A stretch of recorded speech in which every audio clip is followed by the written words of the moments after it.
The clerk was the next person to tell his story. I have an interesting story, he said. It is about the king called Walter. He was the king of Salos in Italy. Walter wanted to marry a woman, but only he knew the name of this woman.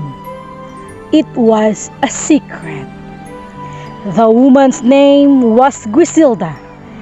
She was young and beautiful, and she was very nice. She was very poor, and she lived in a small house with her father. She cooked and cleaned for him every day. And now, I tell you the story. One day, Griselda was at home with her father. Today is the day! Today, we will know the name of the king's wife. Who will it be? It's very exciting. I think his wife will be a rich woman. But Griselda's father was wrong. And soon, somebody at the door. Griselda's father opened the door. And he saw Walter, the king of Salos. I want to speak to you. I want to marry Griselda. Griselda? My Griselda? But this is strange. We're poor, and you're the king. Why do you want a poor wife? That's not important. She's the woman I love. Can I speak her? Oh, well, of course. I'm too poor for you. I cook and clean. I work hard. I have different kind of life, but I want you to be happy. I'll be your wife and promise to do everything you say. That's good.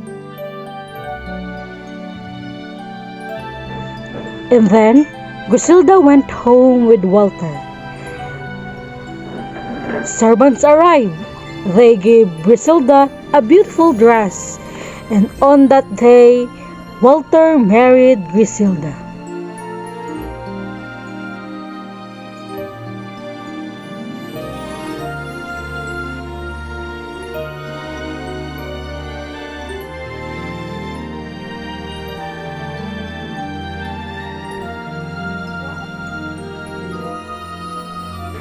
Walter and Griselda were very happy.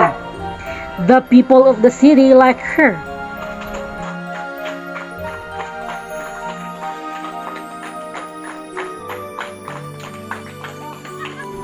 Soon, Griselda had a beautiful baby girl. Walter was so happy, but he was worried about something. Griselda is very nice, but does she love me? Is she only nice because I'm the king? I have to know that she loves me. Then Walter did something very bad. Go to Griselda's room and take her daughter and bring it to me. Yes, my king. One night, Griselda was in her room. She was with her daughter. Walter's servants came into her room. I'm sorry, it's late, but I must do what the king says. I must take your daughter. What's she going to do with my daughter? Is he going to call her?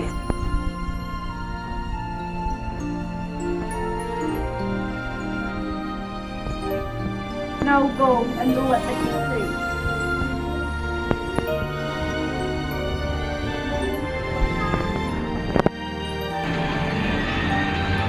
Don't tell anybody about this. Go with my daughter to Milan. She'll live with my sister. But remember, it's a secret. Nobody must know that this girl is my daughter. Yes, my king. And then the king's servant took the child to Milan.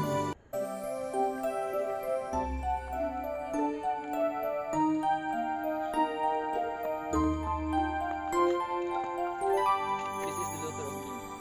You must take her there.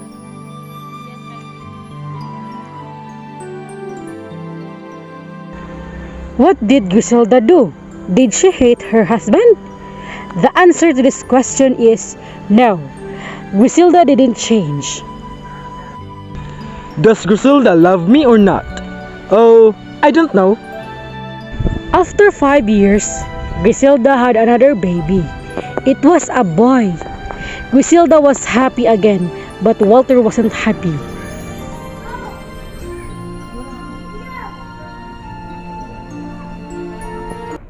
Griselda, Yes, my king.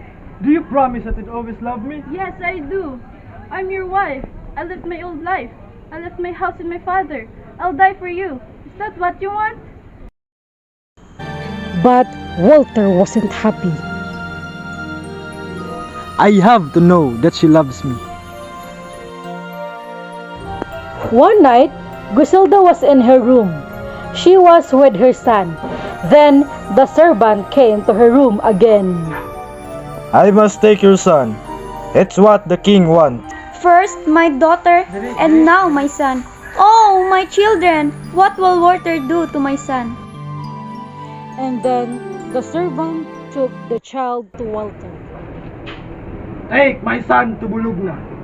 And remember, this must be a secret. Yes, my king.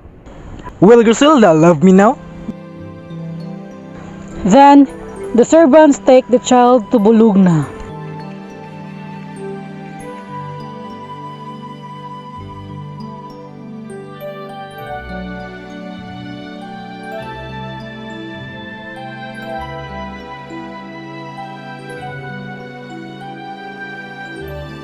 But Griselda didn't change.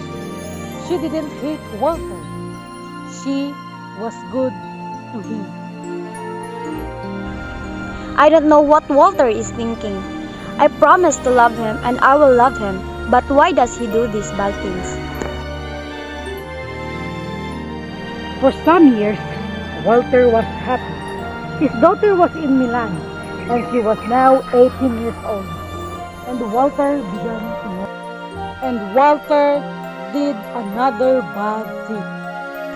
The king called Griselda, and he said to her, What's the matter, my king? I don't need you anymore. I want a new wife.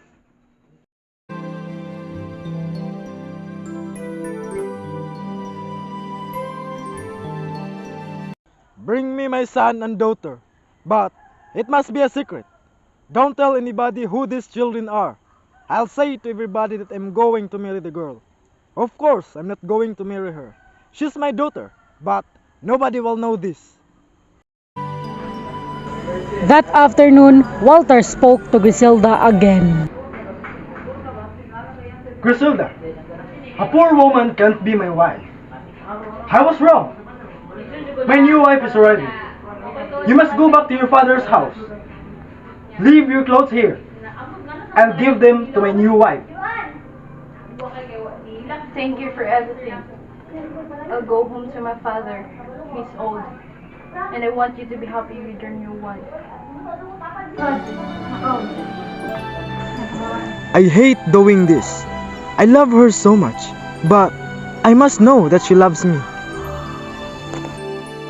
And then the servants took the child from Milan and Bulugna to take back to the palace. The king has an order. I must take his son back to the palace. Delman! Go with him!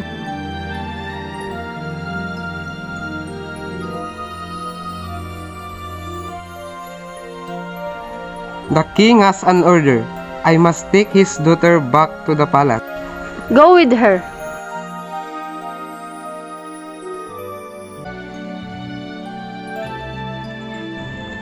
The next day, Walter went to Griselda's house.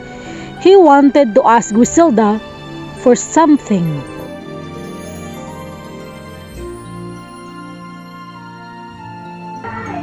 Griselda, as you know, my new wife is arriving.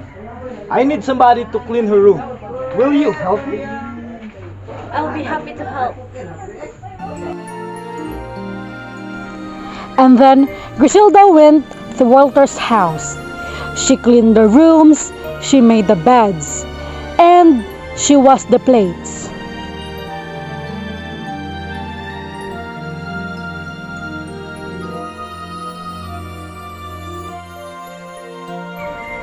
That morning, Griselda's son and daughter arrived.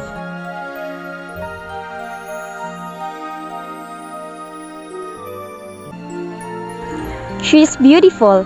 My daughter is the same age, and the boy is so clever. My son is the same age. Of course, she didn't know that they were her children.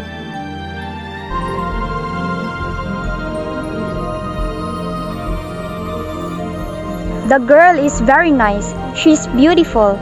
Be nice to her. I hope you'll be happy. Stop this! I don't want to do this anymore. My dear wife, Griselda, I love you very much. Griselda, you are my wife, and you're perfect. And then Walter called for his son and daughter. Griselda, this is our daughter, and my new wife. And this is our son. I'm very sorry. I only wanted you to love me. And now I know that you do. These are our children. Thank you. Thank you. My children are safe. Griselda was happy to see her children again. And Griselda and Walter were both very happy. And Walter never worried about Griselda.